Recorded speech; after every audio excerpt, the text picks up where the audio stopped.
Welcome everyone to the Chat Over Drinks podcast. My name is Elvis. I'm your host for today.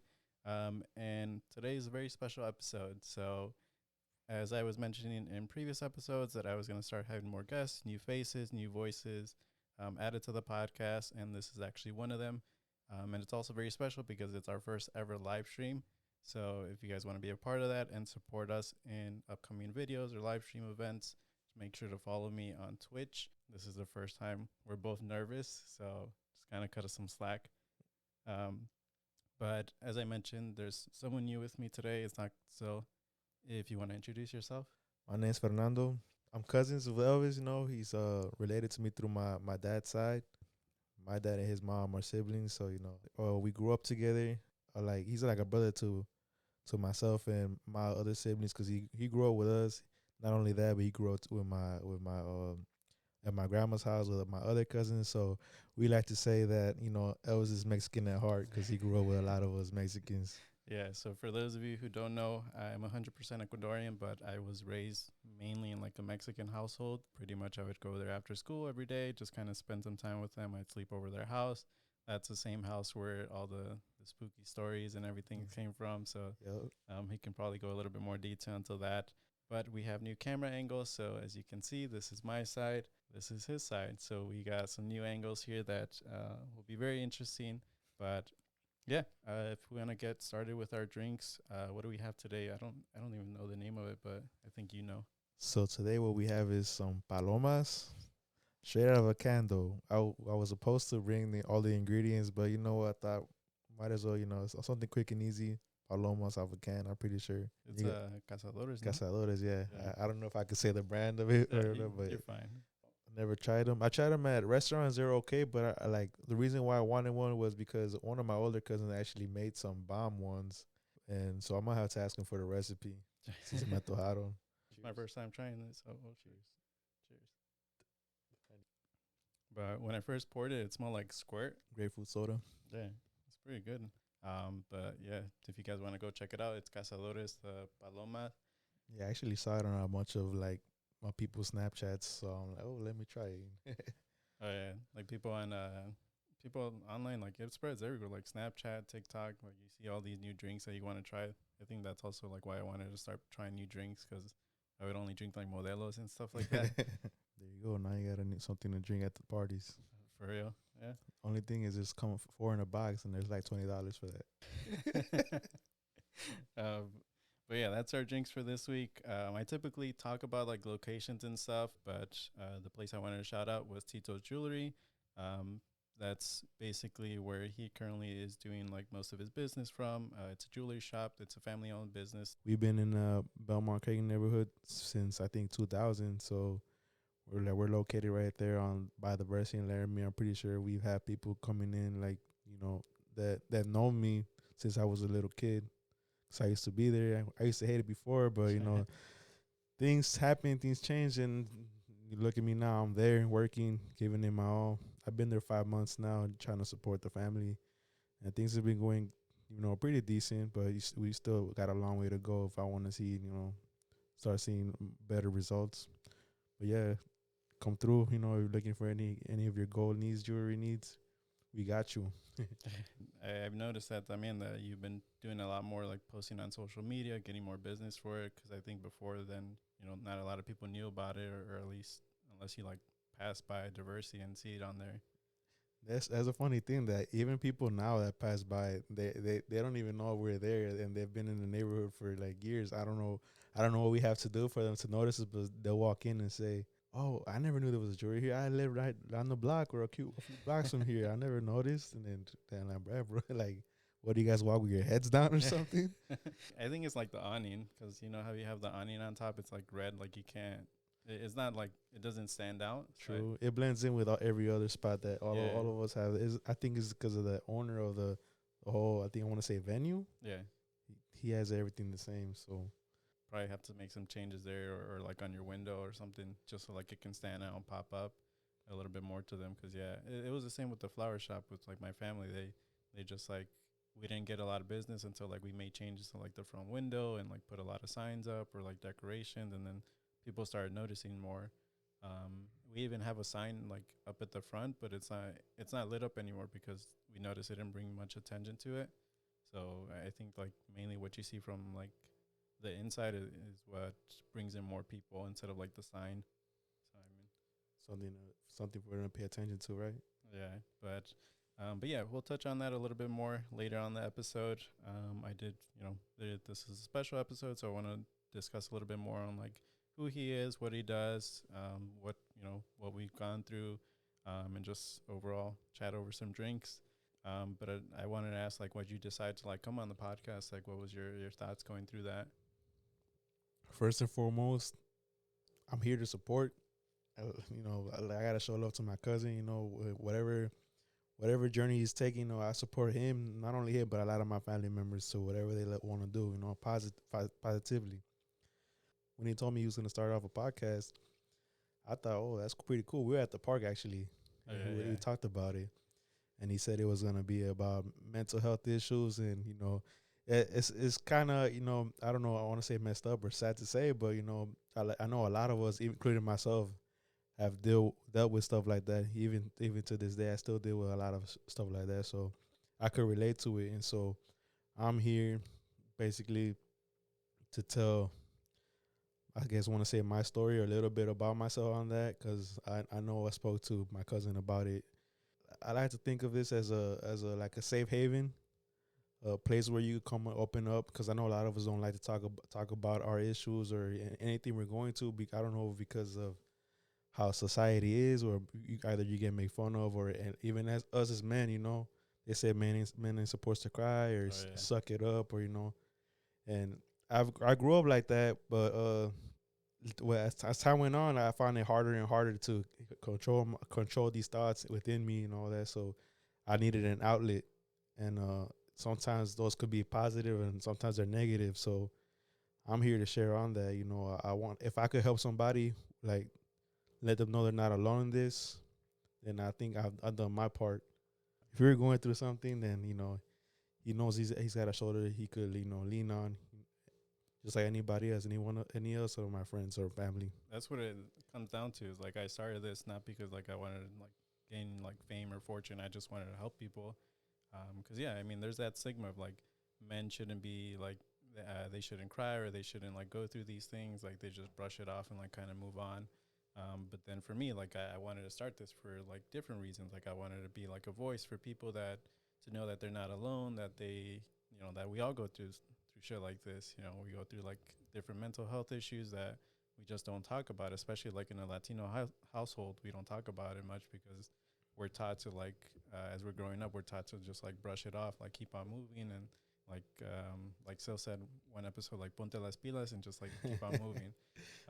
But yeah, it's I like remember that.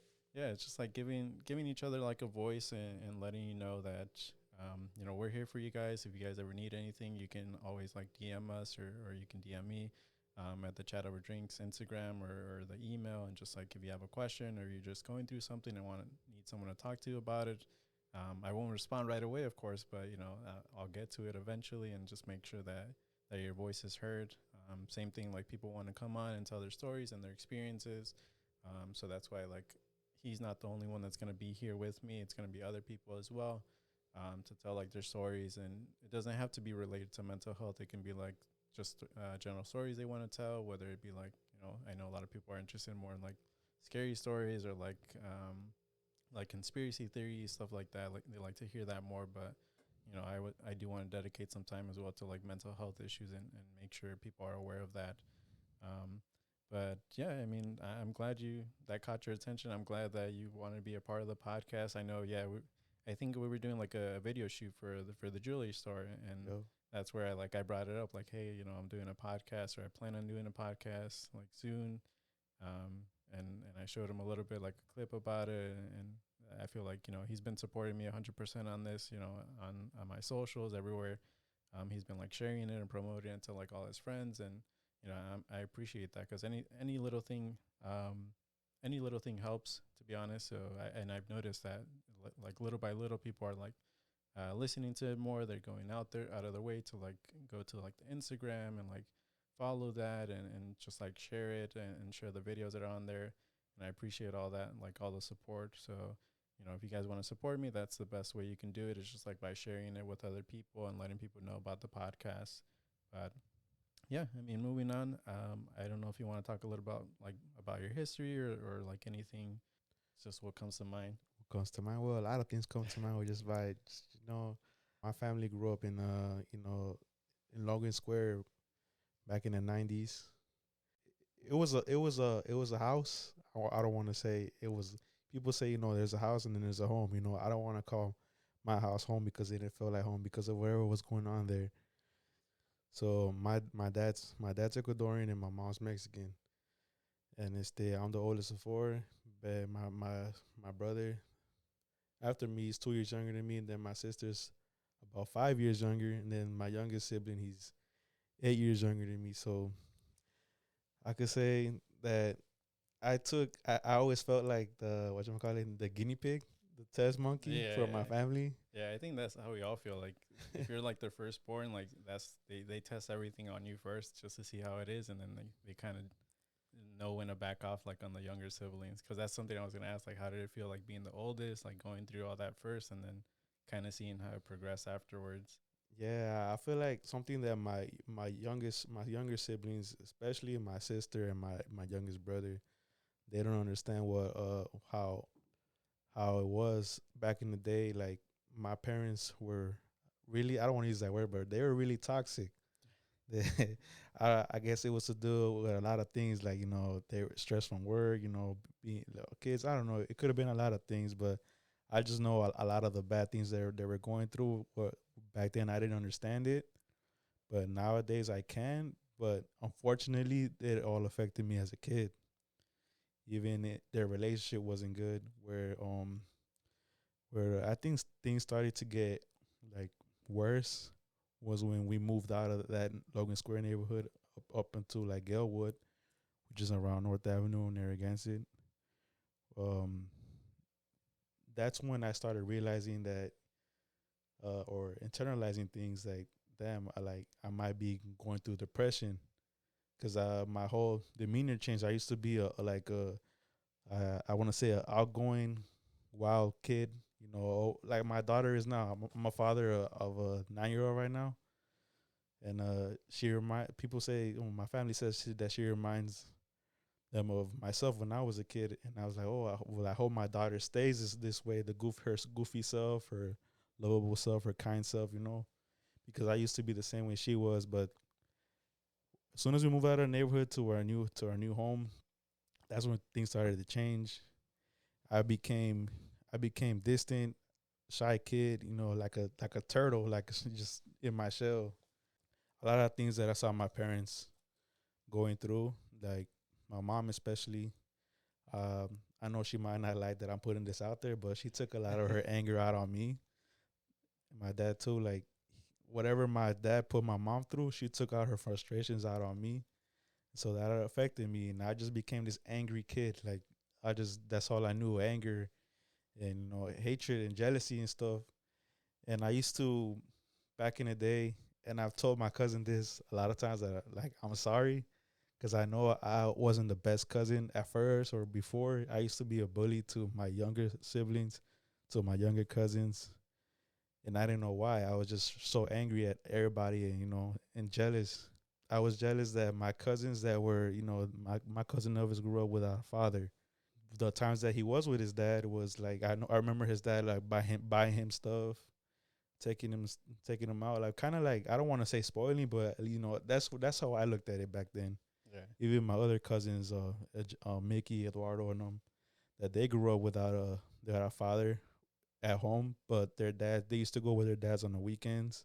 They'll go on trips. They'll be spoiled by them, buying the new Pokemon cards, new Yu-Gi-Oh cards, new clothes and stuff like that. So I saw all of that, and I thought, man, I wish my mom and dad got a divorce or separated, because at least they're not dealing with my mom, getting physically abused or Yeah. mentally abused, and my mom taking that on me. So I kind of feel like that all the time. Like, damn, why am I going through this? Like, I wish things were different. Yeah, a lot of people do wish that, and I mean, I think For me, like, yeah, I grew up with like a father figure for a while. Um, and it's just like my mom and my dad just couldn't see eye to eye, so they decided to separate. It was just probably best for them, and so I didn't see firsthand like what like their issues were between them because they got separated at like when I was like at a young age, so I didn't really get to see all that. But like in your case, like you saw that firsthand. You saw everything that was going on during that time, and so yeah, yeah. Like I think like my dad did it because like that was his only way of showing like that he cared about me. It's like by spoiling me. So I mean it, and I appreciate that he's done that like a lot. But sometimes I like feel bad because he used to like spend a lot of money on me and get me like all this new shit, and I'm like yeah, I'm happy at the time and I'm excited for it. But then like after like once I grew up a little bit more and I started realizing like I shouldn't be accepting this or like I feel bad accepting all this stuff. So I'm like I would want to repay it back sometime like in the future. But right now, like we haven't spoken in like what 6 7 years I think. That's a long time. It's been a while, and that's something I want to like ask you. Like you don't have to answer it obviously, but how do you feel like about that? Like being, like you mentioned, like your daughter and everything. How do you feel like about that? Like when she grows up and when like she has to move on and like all that stuff. Like how do you see that? It sucks, bro. Honestly, that's one thing that I was just actually talking to this with my brother, uh, Chibo. A few days ago or 2 nights ago. It's something that to this day bothers me ever since. So my daughter's 9, and her mother and I split when she was gonna be 3. So do the math. That's about 6, almost 7 years, because she's gonna be 10 next month. So and the way I look at it, I was like, damn, I think I brought this upon my kid because how I wanted my parents to separate, Yeah. but now my daughter lives with her parents separated. I wanted my grandma's love. I didn't have a grandpa like that. My grandparents, my Ecuadorian grandparents, they were in Ecuador, so I didn't really see them. And even to this day, I'm not that close to them. It sucks to say, but that's the truth. So, but right now, my daughter, she has the love of 4 grandparents, and she has the love of her mom and dad. I think things worked meant to be this way for her, but I know as strong as she is, I know it bothers her because sometimes she'll talk to me about it, and I think even that affected her. But I gotta help her get through it. Like I gotta show her that no matter what, I'm still gonna be there for her. Like you said, like I'm not trying to spoil her with gifts or nothing. I want to spoil her with my time, Yeah. my love, and my affection. Something that a lot of us probably never got. Like growing up, like that was a thing. Like I didn't really get affection from my father. Like instead, I got like gifts and stuff like that. Like I don't know if he just didn't know how to express himself or what happened, but like yeah, we wouldn't really like tell each other like get me like that. I love you and stuff like that. And it wasn't just that I didn't want to say, but even me, like I'm not comfortable like sharing those emotions just because I grew up that way. Like I don't even like it's weird, but I don't even tell like my mom I love you and stuff like that from time to time. Like I just like hearing it come out of my mouth. Like I it's not like normal like for me to say it. I get you. Yeah, but I think like it's good that you're teaching your daughter like differently, and same thing with like your brother how they're raising the kids.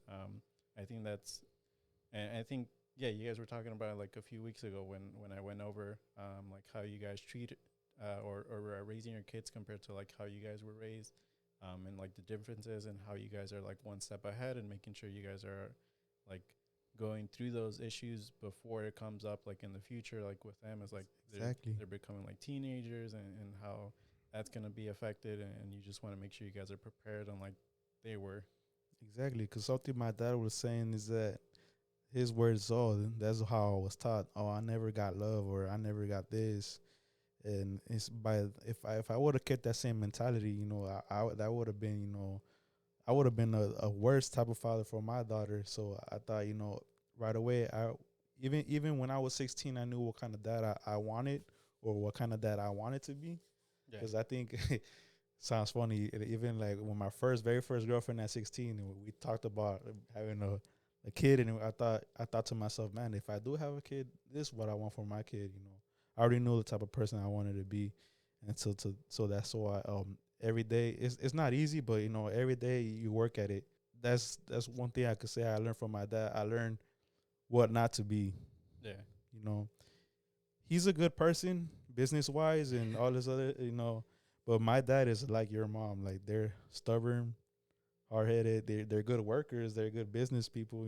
But when it comes to showing affection or anything to do with the kids, I don't think they have any idea of what they're doing. I mean, yeah, I get that. Like they're good as like business people, but like I guess like as parents, like they're not the best. But hopefully they don't listen to this or see this.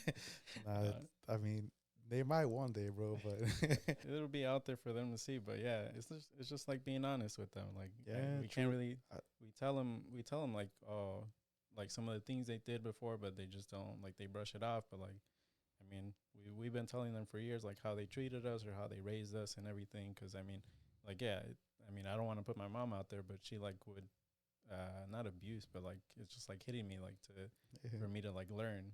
Yeah, my dad he always uses like a strong voice on us, or he'll yell. That's his way. And that was his way of saying, that's how I talk. I yell, and but that's not good. So my dad will barely, put his hands on us. He did every now and then, like and when he did, it was bad. But the one who mostly put her hands on us was my mom. But a lot of the times it was like I felt like it was for no reason, or like because she was going, whatever she was going through, my dad was putting her through. Like I said, she'll take it out on me. Like one of the funniest or messed up stories that I have about my mom, and I laugh about it to this day because I guess we laugh to hide pain. Yeah. Or that's what I've heard it so many times before. Yeah, yeah. But a lot of my cousins laugh at this story. I don't know if I told you the story, but I remember my mom when I was a kid, she would make us sandwiches. And so one day I wanted to pay her back for it. I decided, okay, I'm gonna make my mom a sandwich. So I'm in the kitchen. I'm making a sandwich for her, but I used too much mayo, and so the mayo's coming out of the sides of the sandwich. Yeah. But I did it with my heart. so my mom comes home from, I forgot where work maybe, and then so I was like, here, mom, look, eat some sandwich. And she took one look at it. She's like, pendejos, has mucha mayonesa. So she literally grabs a sandwich off my plate and then she smacks me with it like and then she just rubs it all over my head, my hair, and everything. And guess how she washes it off? Did I tell you the story? Nah. Okay, so she drags me by my hair to the bathroom and she pushes my head in the toilet, bro.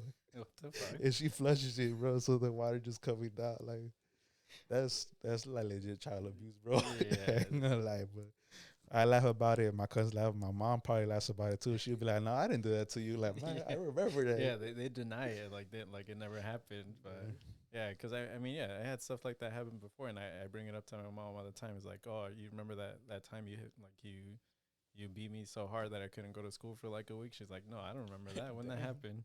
I'm like, yeah, I had like I forgot what she had, like it was either like the belt or some like broomstick. But yeah, like it was like so bad to the point where I had like marks on my back and everything. I couldn't go to school for like a week. God damn. Yeah, but that's what I mean. It's like we bring it up, but they deny it, or they don't realize what they did before. It's just something that I guess we all went through. I mean, at least for us, but I don't know if it's for everyone else. It's the same. It's just how we grew up, and hopefully, like, we can teach our kids differently. Like, we don't have to like raise our voice. We don't have to like hit them or anything like that. We can talk about it. We can communicate with them and teach them differently for like the future. Yeah, that's one thing. So I don't hit my daughter like at all. The way I try to show her discipline, basically, if I have to repeat myself, like the third time, then I'm angry. I'm like, okay, I'm gonna raise my voice now, and she doesn't like that I raise my voice. Yeah. So I don't really like hitting her. I mean, I haven't. I lied. I hit her maybe once or back then, but I feel so bad that I don't want to do it ever again. Yeah, yeah. So it's like now she knows better. I just like maybe like a little pinch, or I flick her like. Le jalas de las orejas. No, las orejas, no. I hate that feeling, so I wouldn't do that to her. Or maybe I just like a little hair pull, like yank, like Yeah. yeah. but nothing like with a belt, not no slapping her, no, Yeah. nothing like that. You know. I mean, that's good. Yeah. I don't, and I've thought about that too. Like, if I ever have kids, like, I don't want to do that to them or have to do that to them anyway. Like, yeah, I mean, there'll be times where, like, yeah, they'll probably, like, piss me off to the point, but I stay calm in situations like that. I don't want to, like, do anything to them. Like, I just want to communicate with them and have, like, both understand, like, what's going on, why we're both upset, like, and just, like, talk about it and communicate. Cause yeah, I mean, like, yeah, my mom would pull my ears, she'll pull my hair, she'll do whatever she could. If she'll find something to hit me with, she'll find something to hit me with. And I don't want that for my own kids or like for my future generation to happen. Like, I don't want to teach my kids that way, and then like they do it to their kids, and then like kind of going down the line. Yeah, that's true. That's good, bro. That's exactly, you know. I know you'll be a great dad, bro. Not anytime soon, bro. Hopefully. But yeah, I mean, moving on. I know we got caught up a little bit on that, but that's okay. I know, the main thing you want to talk about as well was like some of the mental health topics that we had discussed, or I discussed like before, like anxiety, depression, trauma. I know you mentioned that you had a couple things that you want to talk about, like stuff like from your experiences, like what you went through, and just like in general, anything you want to talk about. So this is coming back to everything, like I said, from my house. You know, I feel like the first time I realized I was depressed, and I've been dealing with this for a long time. It's just not something that just happened like a few years. No, I feel like it's been going on with me for for a long time. I'm sorry, but and it goes back to a lot of people don't know this. I'm not sure who does, but I know I've shared it just to a few. Is that I tried committing suicide before, maybe at the age of 10 or 11, back at my old house back in I want to say Nashville. That's where Elvis knows that house Oh yeah, where all the like spooky stuff happened too. But yeah, I feel that's when I remember like I was at like one of my lowest points, and I don't know why. I don't know where I got the idea from, but I know I tried to hang myself in the closet, which was at one point it was all of my siblings' room, but eventually it turned into my sister's room. mm-hmm. So what I did, I tied a belt around my neck, and in a closet there was like a little pole here where you hang stuff up. And at that time I was like a fat kid, you know. I was that fat kid, so Right. I guess it couldn't hold under the weight, and the pole snapped, and I just fell on the floor. Right, that was kind of the same as like I think I mentioned like in the second episode how I kind of did it. Is like I tried to use like a belt, but like it like snapped or broke on me, and I think I did it like in the bathroom, or tried to do it like in the bathroom. That's crazy, bro. I didn't know that about you when I heard the podcast. I was like, damn, you know, it made me sad, but I could relate though. And then I remember too. I remember my mom even asked questions like, "Who broke this?" And I think I even blamed it on my siblings, like, "Oh, they broke it," Oh yeah. you know. Yeah. So I never once mentioned it, but ever since that, everything that I guess growing up the way I did, and then moving from transferring schools from like third grade from I was, like I said, I was a active kid, and then I transferred school, and then I was a quiet kid because everything was new to me. I was also being bullied in school. I basically had no friends and so yeah, so like I feel like, man, I can't handle what's going on at school, what's going on at home, man. I think something gave me the idea to try this, and I did. But Yeah, because I was gonna ask like how'd you like change that from yourself? Like how'd you go from like feeling like that, but like making those changes? Like did you force yourself to make those changes, or like something snapped in your head, like you wanted to make those changes for yourself, or what? Like what kind of happened there?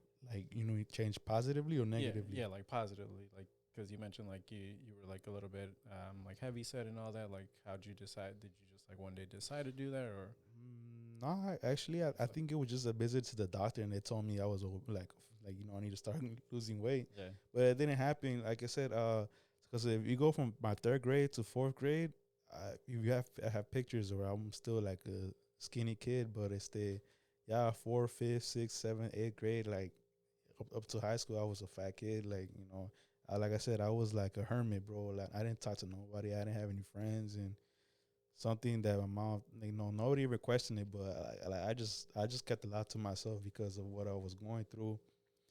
And then not only that, but this also ties in with what the house. I feel like the house where I stayed in was just had a negative vibe or presence to it, which I think fed into it. And we could get that. We get into that later, but so back in high school, that's when I started losing weight.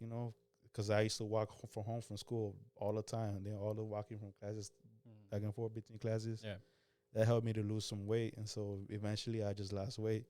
I got skinny, and then pues I started experimenting with drugs and all this other stuff. So just to keep my mind at ease, and I didn't like being at home for a lot of reasons. And so that, I guess you could say, that's how, like, I changed. I started being more outgoing only because I was under the influence a lot of the times. Do you feel like that helped you, like, with like any sort of mental issues? Because I know for me, like, I do it sometimes, like, to calm myself or like to help me go to sleep sometimes, like mainly like weed. Like I do that just because it helps me sleep better, or like sometimes like I'm feeling like too anxious and I need something like to calm me down. Like, do you feel that's why you do it, or is it just like for other reasons, just for like pleasure? See, nowadays I do. I want to say there's a mixture of both. Back then it was just strictly because for a negative sense. Back then it was because, yeah, it did make me feel better, but I also did it because everybody else was doing it. Like, Oh, yeah. and then drinking, I was drinking also because it made me feel better, but I wasn't out there, like, just getting it all the time. Yeah. I don't know how to explain it, but I think now, like, if we speak of in today's terms, yeah, I do smoke every now and then just to help me go to sleep because I still have trouble sleeping sometimes. But back then, I don't know if it was because of my depression or not. I've had these, like I said, I want to say suicidal thoughts, or even going into high school, and the only way I would cope with that was with smoking or drinking or being with my friends, like, or just I didn't want to be at home. Like, at home is where I always felt the most vulnerable and like negative. So I'd avoid being at home as much as I could, and it was either that or my positive space was with friends or with my girlfriend at the time. Yeah. I think for me it was like the opposite. Like for me, I felt like my space, or like my sanctuary was like at home. That's why like I wouldn't really go out. I wouldn't really like go out with friends or do anything. Like I'd be just at home, like doing whatever I was doing at the time. Just because I felt like that's where I was safe. But I can see like where you like people have like their own sense of like safety, like people like being around like friends, their family, and stuff like that. Like for me, I think it was like the opposite for some reason. I don't know where that came from or where that stemmed from. But I mean, yeah, sometimes like with family, like I always like being with family. Like that was the time where I was like the most calm, and like I wasn't like going through anything or like felt safe. But then sometimes like I needed that alone time for myself because I needed to like process like my thoughts and figure like what the fuck I was going through at the time. And I want to say that's good. There's a good way to look at things, and because the way I look at it now is that you have to be, like they say, you have to be comfortable with yourself, and be able to be by yourself. Yeah. So I admire you for that. But me back then, I couldn't. I didn't like being by myself, or I couldn't be alone with my own thoughts because I didn't like the thoughts that I was having. So I found comfort in other people, and if I didn't have that comfort, I would go crazy. Like, one story, for example, like, I mean, I guess I like to think, or I say that I got my mom and dad's the best and the worst of both of them. Yeah. My mom, I remind myself of my mom a lot, especially in a negative sense, because she can be so vulnerable being by herself, Yeah. and I feel that way sometimes. Like, when I think about this one situation where I didn't want to I didn't want to lose my girlfriend at the time Yeah. because I just felt like so weak without her. Like, I need that. Like, without her, I wasn't happy type shit. Yeah. Yeah. But with time, I got over it. But it took a while though. I think uh, I was I want to say dealing with depression as I got older, and I was able to. I was 21 with the access of alcohol now, Yeah. Yeah. Yeah. so I would. drink, drink for that Like comfort. like to cope with it and Let's like cope with a lot of things. Like, it got worse. I think I was getting worse, and these thoughts wouldn't leave in my head. And to this day, they come in my head.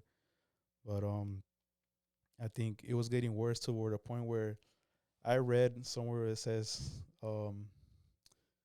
sometimes you just want to have a bad day, like you don't care or something, like hoping that you have a bad day or something yeah, like that. That's living with this type of suicidal thoughts. yeah, That's basically what I went through. Like uh I would drink hoping that I will get in a car crash, or I would smoke or do other drugs just hoping I off OD or something. yeah, Even in high school, like I will get into trouble hoping that something bad were to happen to me just because I didn't want to be here anymore.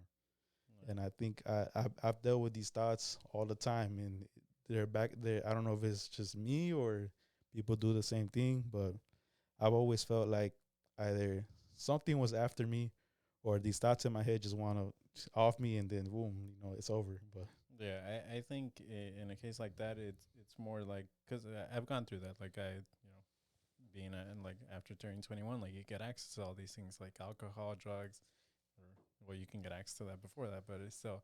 But yeah, I've also dealt with that as like I've had those thoughts where like I needed or I felt like I needed someone in order to be happy. Like I needed like someone's affection or someone to be there with me in order to be happy. And then when they weren't, like I kind of went through like that depressive state where like I couldn't turn to anything else besides like alcohol or anything else to like make me feel better.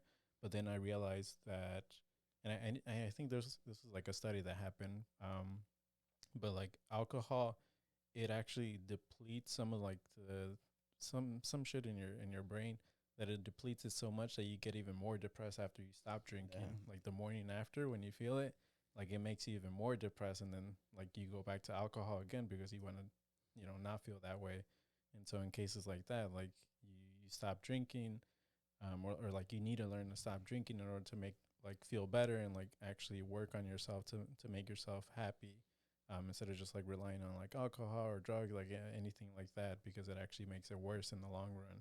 And I think that's where like people that are like are addicted to it or like have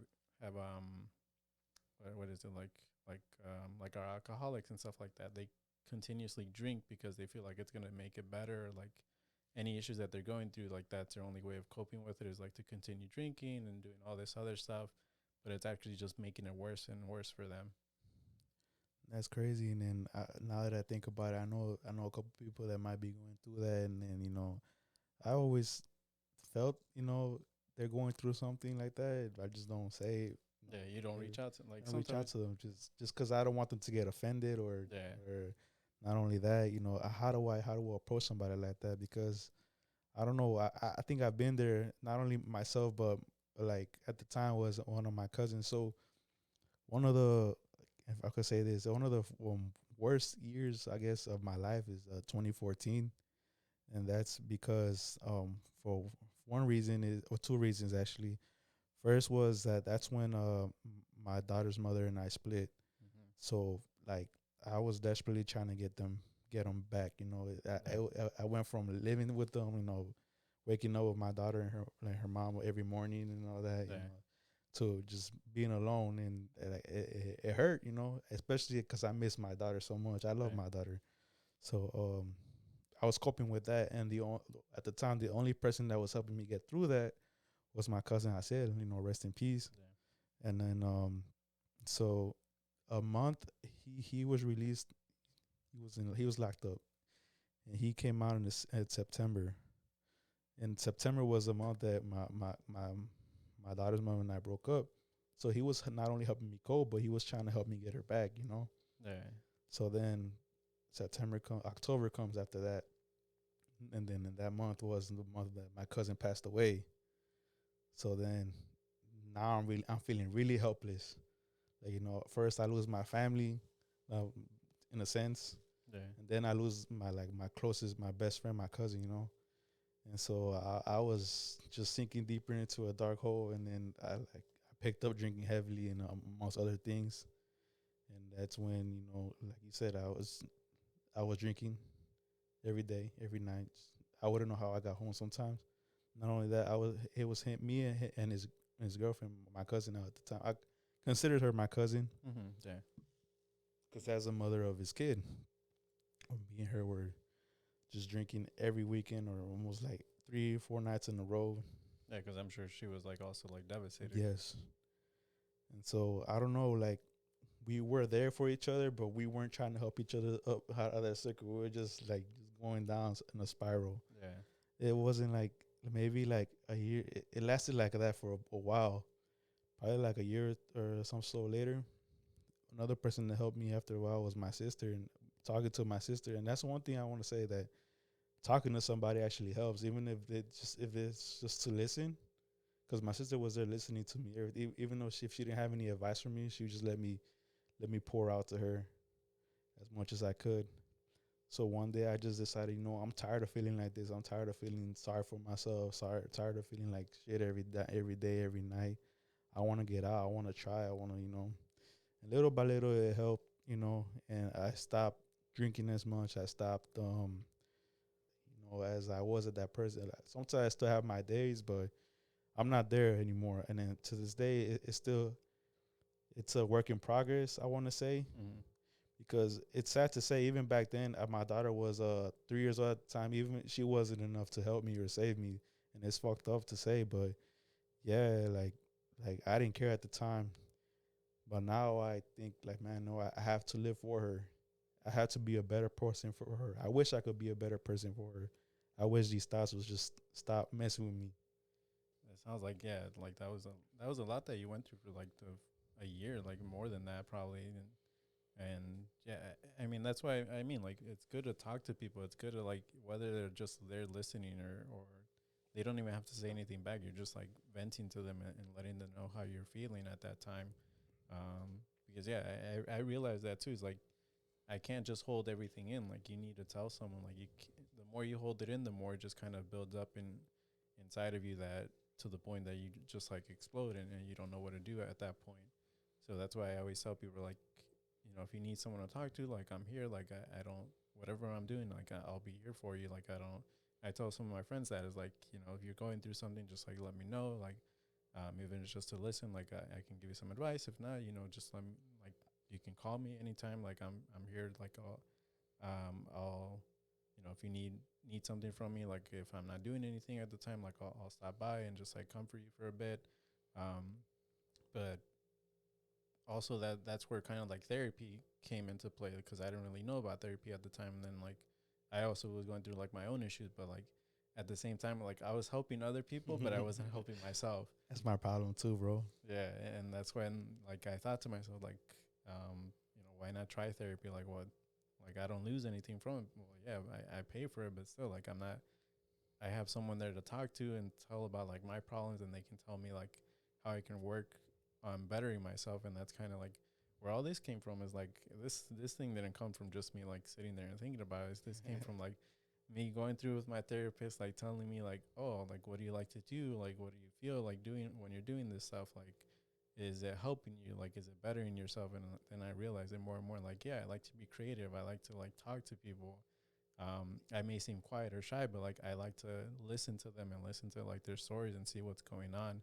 And then that's where like I started all of this, and now I'm like here like fucking building a set and drinking and talking to someone. That's what's up. I'm the same type of person, bro. But tell me if it has happened to you too. Like, I know you like helping others, but have you ever gotten to that point where like you feel overwhelmed, or their problems become your problems, or you just start stressing up over their problems, or constantly like repeating yourself? I mean, I guess it depends on the kind of problems they're having. Because a lot of people open up to me about issues that they're having, and I'm cool with helping them out. But then it comes to a point where sometimes they ask for advice, and I tell them to, like, especially when it comes to relationships, that they come to me with that type of stuff, and I give them the best advice I could, and then um they listen, but they don't take action. So then it just me saying, I told you so. Yeah. Why don't you listen? And then Yeah, I mean, you can't force people to take your advice. Like, you can tell them your advice, but you can't really force them to do it. If they don't want to do it or they're not ready, then I just let them be. but yeah, I feel like overwhelmed sometimes. Like I know specifically like with one person, like their problems did start becoming like problems of mine, and like I got worried about them more, and like I got to the point where like I worried more about what they were going through than what they were worried Stress about. yourself out Yeah, for no reason at all. yeah. And so like I was like, why am I doing this? Like I don't need to worry about them. Like I know they're going through their own shit, but they'll get through it, and I'll help them get through it. But I don't gotta worry about them so much. Like let me focus on myself too, and kind of get through my own problems first before I start focusing on their problems. And so that's what I did. I was like, yeah, like I want to focus on myself. I want to better myself. I want to start doing more stuff that I've been wanting to. Then I can start focusing on like this person and this person. Like you guys can still come to me and like, ask me for like advice, or ask me like, tell me what's going on. But, I'll give you advice. If you want to take it, go ahead. If you don't want to take it, that's fine. Whenever you're ready, just let me know and I'll help you out however I can. And then some people take my advice. Like some people actually like take action. They're like, oh yeah, I took your advice. I'm glad I took your advice because it helped me get through this problem. But some people don't because they're like afraid of like taking that risk. They don't want to take that risk and be like, oh, I'm thinking about like all the bad things that are gonna happen if I do this, or like what if this goes wrong. That's an overthinker. Yeah, yeah, and so they overthink too much, and I'm like, you don't know if you don't try. Like that's the most you can tell them. Like you got to try at least once. If it fails, and go back to thinking about something else and try to figure something else out. And so that's how I feel about it. Like I used to get overwhelmed a lot. Now I just like kind of brush it off. Like I try to focus on myself first, and then them second. Because I used to put a lot of people first, like before myself, and it wasn't healthy. Like I would go above and beyond to like focus on them first, and then like once I'm done with them, like I focus on myself, and by that time I don't have any time to myself to really do or say anything. And so I'm like where'd my time go? Like my time went to them more than it did to me, and so that's why I'm like I need to fix that first. Yeah, I think I have that issue at times, that the way I cope with it is that, or I started doing it basically, or I've been doing it every now and then, just when I feel like I need time for myself. What I do is I just get off social media like completely. I'll disappear off Facebook. I disappeared off Instagram, even Snapchat. I'll get off of Snapchat for a while, and then like just just for nobody to contact me for nothing, none of their problems like that. And it's nothing against anybody. It's just for me, like to recuperate myself. Then as soon as I get back on, then people start friends start coming at me with their issues again. And I was like, damn, bro. Yeah, I think that's why I stopped using social media, because I learned like that also gave me anxiety, like going on like Facebook or going on like Instagram or Snapchat. Like that gave me anxiety, but I didn't realize it at the time. And then once I first started off with Facebook. Like I deactivated that overall. I don't use Facebook anymore. Then I realized that was a cause of like one of my anxieties. Is like because I knew people on there, and I had people added on there, or like I would like see people's profiles and stuff like that and what they were doing and like how they were living their life compared to mine, and I would compare myself to them like, oh, they're doing good for themselves. Like, look at me, like look at fuck where I'm at. A lot of the times people just do it to show off, but it's not really what it seems like. I don't know. Yeah, but that gave me anxiety, and I was like, oh, let me like. Then my therapist told me like, oh, do you think of like social media as like one of the issues? And I'm like, I was thinking it more and more, and I was like, yeah, it probably is. And then I deactivated it, and I never looked back. Like I never reactivated. I think it's reactivated right now, but I think just because I had to check on something. But yeah, I don't use Facebook at all. The only thing I use primarily is like Instagram for the podcast, and then like Snapchat, just like have close friends and family on there. True. But yeah, I think like social media is like something that also causes people like mental health issues, or gives people like mental health issues, but they don't realize it. Yeah, like you said, because they're just they're comparing themselves to others. Yeah. Not only that, people also bully each other on social media. Right. And then there's because when I deactivated my Facebook for a while, like it's funny for the memes, but that's what most I would miss it for. But when I would log in, you see a bunch of negative stuff, and you're like, man, this is exactly why I got off all this negativity on here. It's not that I want to be blind to it. I just don't want to be affected by it at the moment or whatever. I got too much going on to be worried about other things. But yeah, that's pretty much what I feel about social media right now. Even right now, like I I don't want to say I get anxiety, but I do feel some type of way with logging back on to Instagram because I had to log in order to make a to see how to make another Instagram page for our shop. Yeah. And then Facebook, I had to log back in to make a Facebook page for our shop. And so I'm like, damn, and then even on Snapchat, I've been promoting my jewelry store Yeah. on Snapchat too, and just getting and random people adding me is just like stressing me out because one, like I don't know you. Two, you're not asking me questions, and then Yeah. three, like for safety reasons, I'm like, man, anything could happen, bro. You never know. So uh, I just gotta be safe and protect myself, not only my peace of mind, but physically I protect myself. Yeah, yeah. I think that's why I separate like the podcast stuff, like on my Snapchat, just because I have like close friends and family. That's it. So I don't really care. But like my Instagram, like I try to make sure like I keep that separate. Facebook, I don't really care anymore. Like I'm not gonna create a Facebook for it unless people ask me to. But yeah, Instagram is like my main thing on what I use for it. But I did want to ask because you mentioned it is like I wanted to ask about like what was the best compliment you ever received? Like was there anything in specific that you had in mind? Oh yeah, like the best compliments I ever received, and I carry them to this day. And and that's another thing I want to talk about too. Is that when you compliment somebody, even when they'll remember that, bro. They'll carry that on for the longest time. 'Cause that's how I feel. Like, the first one I want to say was my back in high school. I don't know if I can name my teachers, I mean, but two of my favorite teachers of all time back in high school, I went to Steinman's, were Mr. Relage and Mr. Cave. Their words stuck to me. Even if I never showed up to class, bro, I was in trouble a lot, and they knew that. right. They knew that I was a bright kid. I just never I never showed up. I never did the words. But one time I think it was during the ACTs. Uh, I got one of the highest scores in my class, and that being I never showed up to class, bro. I never did work. I was just being a dumbass back then.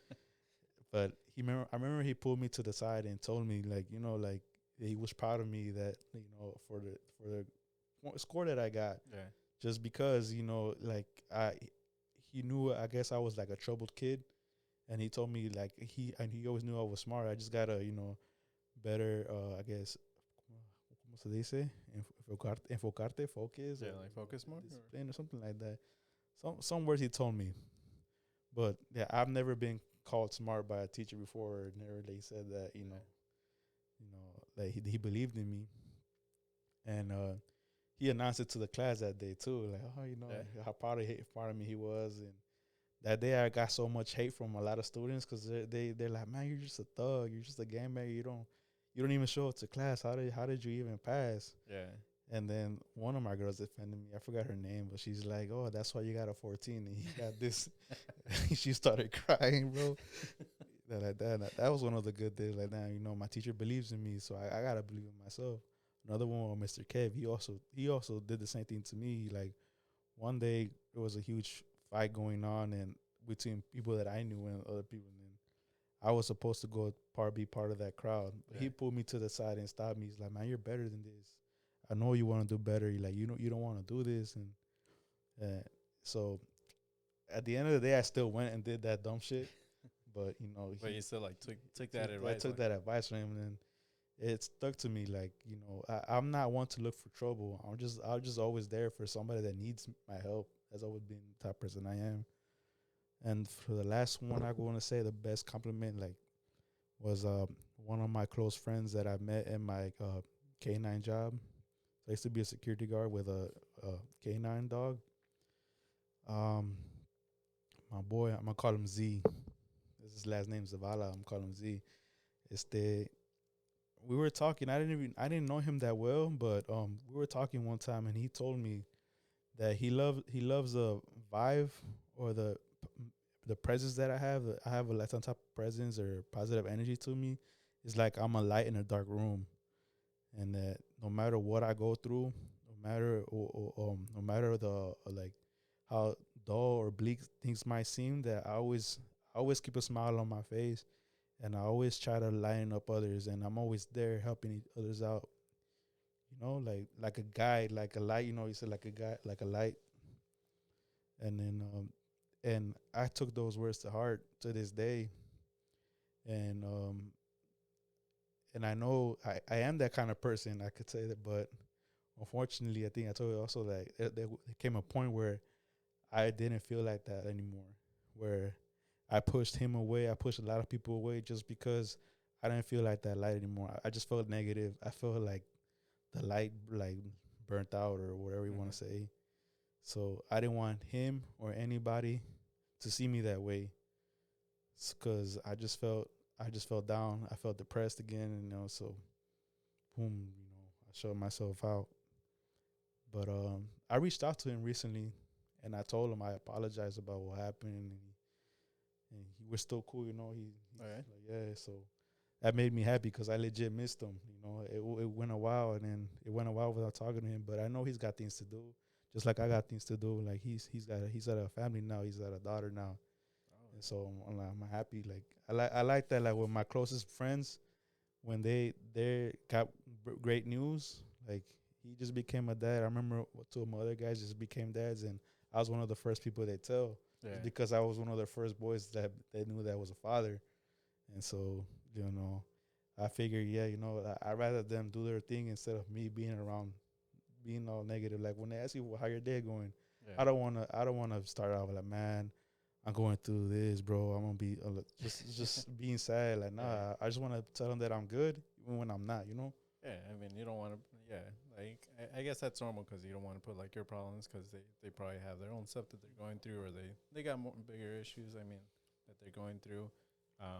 But is there like any advice you would give to like newly, like new fathers or like anyone who's gonna become a father?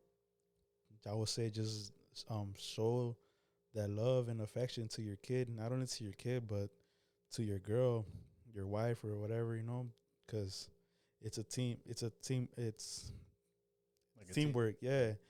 Don't don't forget. That's what I say. Don't forget that there's still three of y'all. Don't neglect one. Don't give love to one and neglect the other. You gotta love them all the same. Yeah. That's one thing I learned because I messed up. Like one like I became all about my daughter, and I completely like forgot about my relationship. How I have to nurture it like a plant. They're both plants, so I would say that pretty much. Communicate.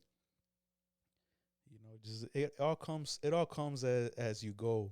Like I didn't know what I was doing when I became a father, but I knew I knew I knew what I wanted. Since I was a kid, so I was like, okay, cool. I'm gonna do that. So that's pretty much all I could say right now. I don't know. I mean, that's good. I mean, yeah. Yeah, I mean, for those who plan to become a father soon, like, I mean, that's some good advice to take. But then, just kind of wrapping everything up, I did want to ask, like, what are your like any shout outs you want to give to anyone in specific, or? Nah, man, I'm not even sure. Cause I just like shout out to my family, I guess, friends, anybody that may be listening, those supporting my cousin. If you support me, support him too. Because I know that a lot of people that I guess going through this type of stuff too. They want to listen. I mean, and then of course, if you guys want to have him on here again, just feel free to let me know. I'm more than happy to have you on again, because I know there's a lot of other stuff that I have planned here, but we only have so much. I know. We only have like so much time right now. I got sidetracked. No, it's cool. I mean, that's the whole point. Is like we just get to talk. We don't have to go through like scripts or anything. It's just mainly for ourselves. But yeah, I just did want to just make sure to plug like the jewelry shop for those of you who are in the Chicago area. Make sure to check out Tito's Jewelry. It's on the corner of Laramie and Diversey. It's been there for a while now. Like you mentioned, not a lot of people notice it, but just make sure you see it's right across from the Walgreens, so that way you guys know. Yeah, it's a 57 West Diversey, I believe. If I got the number wrong, I'm sorry, but yeah, we've been there. Just come through, ask for me, I'm there, or my dad's there a lot of times. But I know I have already my loyal customers that they only shop with me if I'm there.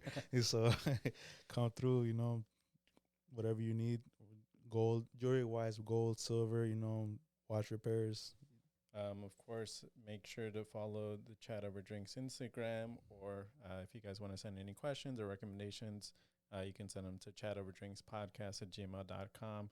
I did want to leave with just one thing here. Is there any questions you wanted to ask me, or because I know I asked like a lot about you, but no one like asked about me, so that's why I give people the option to ask about me as well, because sometimes people are curious about like me and stuff like that. There's a lot of things I don't know about you because that I'm finding out during this podcast.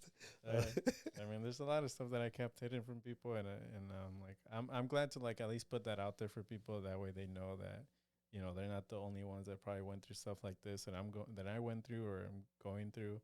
Yeah, well, maybe we get a chance next time. But I wanted to ask you actually, but I don't know if that's too personal about relationship advice, bro. But maybe that's for next time. I was gonna say, man, are you seeing anybody or not? Nah, for the moment, I'm not seeing anyone right now. I'm single and available. But, I'm single and ready to mingle out there. But I think I mentioned this like previous podcasts. Like I've tried dating apps and stuff like that, but it don't work out just because I don't know. It's not my scene. There's one thing I did want to ask too, though, and this is not from my word. My sister said that you were a player in high school, bro. No, I don't. I think she got the wrong cousin there. Because I don't remember that. I mean, most of it was a blur to me, but See, there you go, bro. You didn't know. You just hopping, going from one to the other.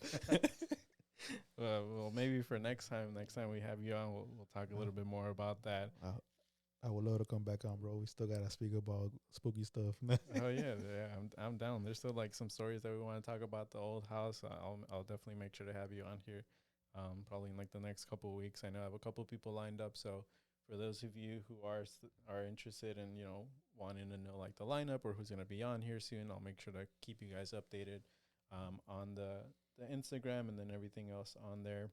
And then I know there's a whole bunch that we want to talk about here this episode, but unfortunately there's not much time due to like the limits on the cameras and everything. Since this is a video podcast, or at least part of it, I'm gonna post small clips from the podcast video onto YouTube so make sure to check that out. And then of course the full one is just gonna be on Spotify, Apple Podcasts, Google, anywhere you get your podcasts. And I'll make sure I'll give myself more time to plan out these. And yeah, thank you guys so much for tuning in this week. And then we'll see you guys next week with possibly a new guest. If not, I'll have So back here. Or if not, if you guys want to see Fernando back here, make sure to let me know. Appreciate you guys taking the time to listen this week. And we'll catch you guys in the next one. Peace.